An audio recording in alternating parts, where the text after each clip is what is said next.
痛みを感じろ。痛みを考えろ。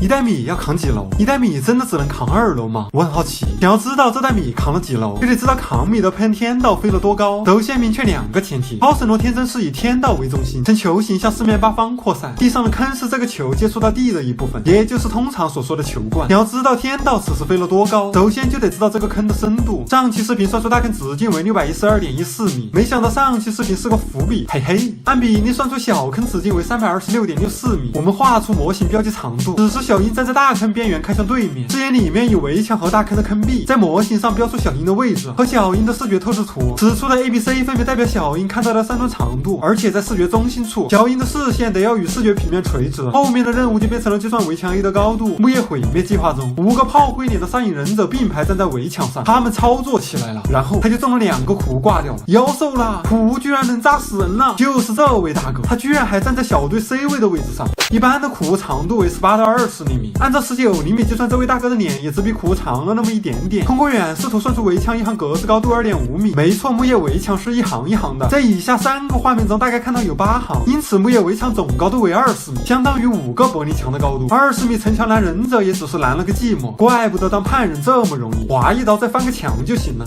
这就是 A 的高度，连了一连串辅助线，一通瞎算后可以算出大坑坑壁数值高度为156.79米，这就是图中的 H1， 具体细节就不说了，感兴趣的话可以暂停研究一下。然后我们画一个神罗天真看看，然后我们画一个球看看，这个球代表了超神罗天真的范围，绿色线代表地平线 H1 已知， H2 就是佩恩的高度，看到这2个直角三角形，终于算出了 H2 等于135.28米。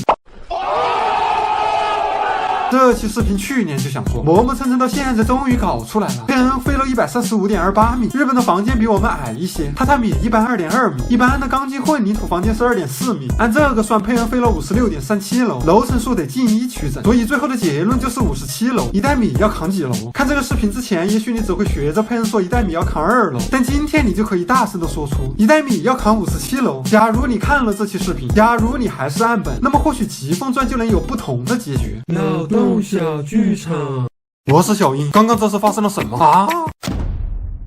我的木叶怎么变成坑了？一袋米要扛几楼？难道这就是最终的测验吗？小鹰啊小鹰，用到我的时候终于到，要知道中人考试只有我才能全打出来，快转动我聪明的小脑瓜吧。有了，这就是答案吗？痛みを感じろ。一袋米要扛57楼。痛みを感じろ。一袋米要扛57楼。痛みを57楼。少子。晴天らしん